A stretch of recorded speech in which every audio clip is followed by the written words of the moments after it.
Today I'm going to bake a cassava cake, and these are my ingredients. Cassava, 500 grams, butter, cheese, condensed milk, and coconut.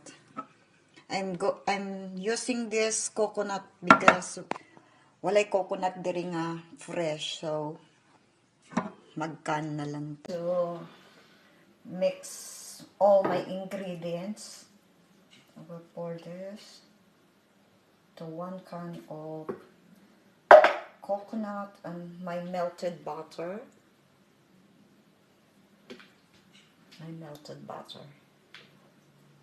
Just pour it. My condensed milk. Just put it.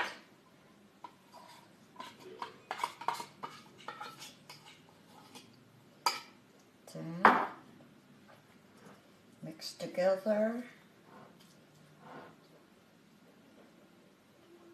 And also the young coconut, including the juice.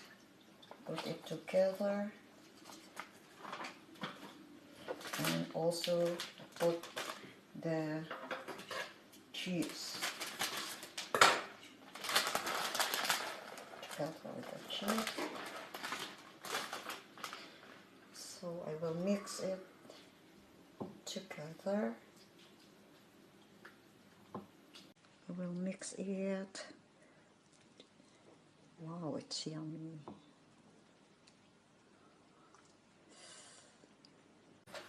I make 1 kilo of cassava.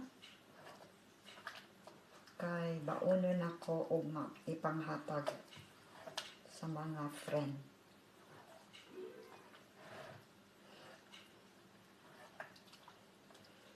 Everybody loves cassava cake. Wow, so liquor. So yummy. Some sugar to make it sweet. And just mix it together. And shake it. While you are cooking, you have to be happy so that your cassava is yummy. You have to love what you are doing. Then shake it. Hi kids. No, because you are not saying also, it's okay. Okay, not so. It's not working. It's okay. Yeah. It's not working. A lot. I said I'll lean in.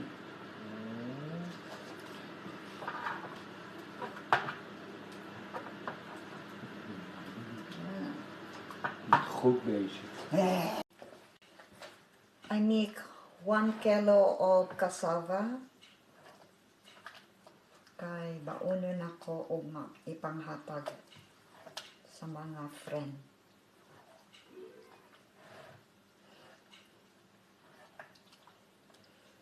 Everybody loves cassava cake. Wow, so liquor. So yummy. I try. Sweet. It's okay. So it's ready to put in the oven. Yeah. It's ready to put and bake it in 40 minutes in 180 degrees. See you cassava later. I'm waiting for my cassava cake. Look at that. Oh. Yum, it's getting there.